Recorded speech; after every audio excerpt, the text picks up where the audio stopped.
काशी में भगवान शिव द्वादश ज्योतिर्लिंगों के रूप में विराजते हैं। काशी में साक्षात शिव का निवास है। भगवान शिव को काशी अत्यंत प्रिय है। शिव ही विश्व के नाथ हैं। यही विश्व के नाथ भगवान शिव काशी के होकर काशी विश्वनाथ कहलाए। वास्तुविदों के अनुसार ईशान्य कोण में साक्षात ईश्वर का निवास होता है। स्वयं वासुदेव भी ईशान्य कोण में निवास करते हैं। घरों में देवालय प्रायः ईशान्य दिशा में ही बनाए जाते हैं। ईशान्य भाग के स्वयंभू देवता शिव हैं और यही देवता ईशानेश्वर महादेव के रूप में काशी विश्वनाथ हैं। शैवागम के अनुसार शिव मंदिर के गर्भगृह में 9 बराबर हिस्से करने के बाद मध्य में शिवलिंग स्थापित किया गया। आदि विश्वेश्वर में समूचे परिसर के ईशान्य में काशी विश्वनाथ का शिवलिंग था। उक्त मंदिर जब तोड़ा गया तो उसका मलबा ज्ञानवापी तीर्थ में डाला गया। तब भी ज्ञानवापी के ईशान्य में उक्त लिंग रखा गया था। ज्ञानवापी पर जब मंदिर बना तब भी विश्वनाथ जी ईशान्य में ही विराजते थे। वर्तमान में मंदिर में मुख्य मंदिर ईशान्य में है और शिवलिंग भी ईशान्य दिशा में है। देश भर में काशी के प्रतिरूप में चारों दिशाओं में काशी का भाव है और यही भाव उत्तर काशी दक्षिण काशी के नामकरण का कारण है। पूर्व में भुवनेश्वर वास्तविक में शिव समर्पित नगरी है। कहते हैं यह छोटी काशी है और काशी में 1,00,000 शास्त्रोक्त शिवलिंगों की स्थापना हुई है और छोटी काशी के रूप में भुवनेश्वर में मात्र एक शिवलिंग कम स्थापित है। वहां पर भी काशी विश्वनाथ का मंदिर है। जगन्नाथ मंदिर में प्रवेश द्वार के आगे बाईं ओर सबसे पहले श्री काशी विश्वनाथ मंदिर बना हुआ है। उत्तर में श्री केदारेश्वर के परिसर में ईशान्य में ईशानेश्वर के रूप में काशी विश्वनाथ विद्यमान है। रामेश्वर में स्थापना के समय का शुभ मुहूर्त जब निकाला जा रहा था तब बालू का लिंग बनाकर रामेश्वर लिंग की प्राण स्थापना कराई गई और बाद में जब हनुमान जी एक अन्य शिवलिंग लेकर पहुंचे तो उसे काशी विश्वनाथ के रूप में प्रतिष्ठा मिली। महाराष्ट्र के नासिक के त्रयंबकेश्वर ज्योतिर्लिंग के परिसर में भी काशी विश्वनाथ का शिवलिंग विद्यमान है। नासिक को पश्चिम की काशी भी कहा जाता है। उत्तर दक्षिण पूरब पश्चिम चारों दिशाओं में काशी की मान्यता काशी विश्वनाथ की प्रधानता के कारण प्रायः देश भर के प्रमुख मंदिरों में होती है, जिनमें शैव संप्रदाय के ही नहीं अपितु देश विदेश के सहस्त्रों मंदिर भी सम्मिलित हैं। नेपाल के विश्व प्रसिद्ध चीनी और जापानी वास्तुशैली के पशुपतिनाथ मंदिर के पास ही बागमती नदी का प्रवाह है। इसी नदी के तट पर राज परिवार का शमशान है। यहीं पर ईशान्य दिशा में स्थापित शिवलिंग शमशानेश्वर ईशानेश्वर और काशी विश्वनाथ का लिंग स्थापित है। बागमती में स्नान के पश्चात नदी में रहते हुए अंजलि भर जल शिवलिंग पर उछालने की प्रथा है, जो विश्वनाथ को प्रिय है। पवित्रता के भाव से अर्पित जल को ही विश्वनाथ ग्रहण करते हैं। ऐसी मान्यता है कि काशी विश्वनाथ बड़े भोले हैं, तभी तो वे रावण पर भी प्रसन्न हो गए। यह तो नारद थे जिन्होंने रावण को सलाह दी कि कैलाश सहित शिव को लंका ले जाओ और रावण ने कैलाश को उखाड़ने का प्रयास किया, जिससे शिव की तपस्या भंग हो गई और शिव शापित रावण का राम के हाथों वध हो गया। काशी में समस्त प्रमुख शिवलिंगों की उपस्थिति की भी एक रोचक कथा है। कहते हैं एक बार काशी विश्वनाथ के एक प्रिय भक्त के मन में चारों धाम और द्वादश ज्योतिर्लिंग के दर्शन करने की उत्कंठा जागी। दर्शन हेतु काशी विश्वनाथ से अनुमति मांगने जब वह भक्त आया तो उसने अपनी जिज्ञासा प्रकट की तो शिव असमंजस में पड़ गए।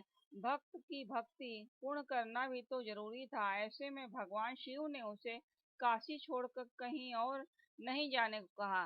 रात्रि में भगवान शिव ने उसे अपने समस्त ज्योतिर्लिंगों के दर्शन करा दिए।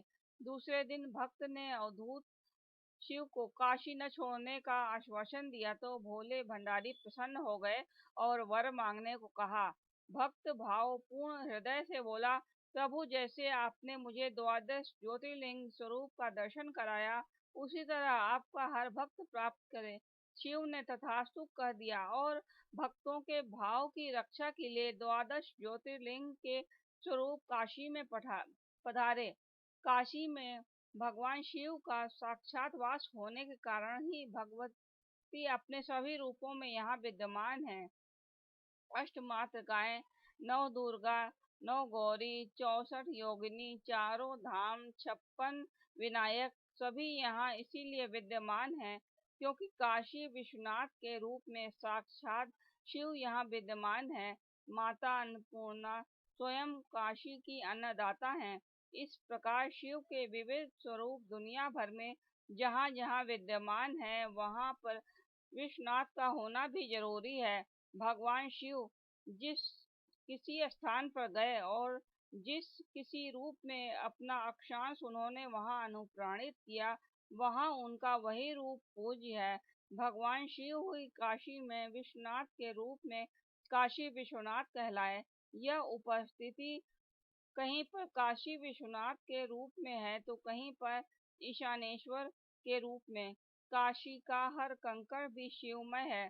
प्राणी मात्र काशी विश्वनाथ की काशी में उपस्थिति में शिव स्वरूप है। हर प्राणी भगवान शिव का आत्म रूप है और काशी विश्वनाथ का परमात्मा स्वरूप है। श्रावण मास में शाक भाजी का त्याग किया जाता है। इन सब का वैज्ञानिक कारण भी है। अब तो कुछ लोग एक पक्ष को भी एक मास मानकर केवल श्रावण और भाद्र पक्ष मास में चातुर्मास्य व्रत अनुष्ठान पूर्ण कर लेते हैं, परंतु यह श्रेष्ठ परंपरा नहीं है। श्रावण मास में सत्कर्म पुण्य कार्य करने से अपार पुण्य अर्जित होता है। जिस प्रकार वर्ष भर पितरों को तर्पण न करने वाले भी 15 दिनों के पितृ पक्ष में तर्पण आदि संपन्न करके वर्ष भर तर्पण आदि का पुण्य प्राप्त करते हैं, उसी प्रकार श्रावण मास में शिव जी को जल चढ़ाने का महत्व वर्ष भर की पूजा के समान है। स्नान के विषय में मान्यता है कि शतम विहाय भोक्तव्यम सहस्त्रम स्नान माचरेत, अर्थात 1000 काम छोड़कर स्नान करना चाहिए। काशी का निवासी श्रावण मास में आत्म शिव रूप निज शरीर के स्नान के पश्चात परमात्मा स्वरूप श्री काशी विश्वनाथ को गंगा का जल चढ़ाकर स्नान कराता है। यह उसका धर्म है। धर्म का अर्थ कर्म कांड नहीं बल्कि कर्म है। वह कर्म जिसे मनुष्य धारण करता है। धारणाद इति धर्मः, यही सूक्त है। जिस कर्म का धारण हो वही कर्म है। सत्कर्म ही सुधर्म और पाप कर्म ही अधर्म है। श्रावण मास का वैज्ञानिक महत्व वर्षा के प्रारंभ से जुड़ा है। भीषण गर्मी के बाद होने वाली वर्षा की प्रारंभिक बूंदें पूरे वातावरण में खुशी का संचार करती हैं। कीट पतंगे, पशु पक्षी, पेड़ पौधे और संपूर्ण जीवन पुनः आकार लेते हैं। सर्वत्र हरियाली होती है और तपिश का शमन होता है। यह गर्मी के विनाश का शमन का प्रारंभिक प्रयास होता है, जिसमें अंतर्भूत गर्मी का भी शमन होता है। इसलिए मौसम परिवर्तन के काल में कम भोजन स्वास्थ्यप्रद माना गया है। यही कारण है कि श्रावण मास में एक बार भोजन करने का नियम होता है, क्योंकि यह व्रत तप से जुड़ा है। श्रावण मास इस कारण से भगवान शिव से अधिक संबंध रखता है, क्योंकि शिव जी ब्रह्मांड स्वरूप हैं। जैसे प्रकृति ब्रह्मांड को स्नान कराती है, उसी प्रकार मनुष्य ब्रह्मांड रूपी शिव श्री काशी विश्वनाथ को स्नान कराते हैं। शिव रूप श्रावण की आराधना के कारण श्रावण मास में सोमवार और प्रदोष व्रत का विधान है। शिव ही एकमात्र स्वप्रचारित देवता हैं, क्योंकि वे ब्रह्मांड स्वरूप हैं। भगवान शिव की साधना से जीवन के कठोर प्रारब्ध घटते हैं और मनुष्य पाप मुक्त हो जाता है।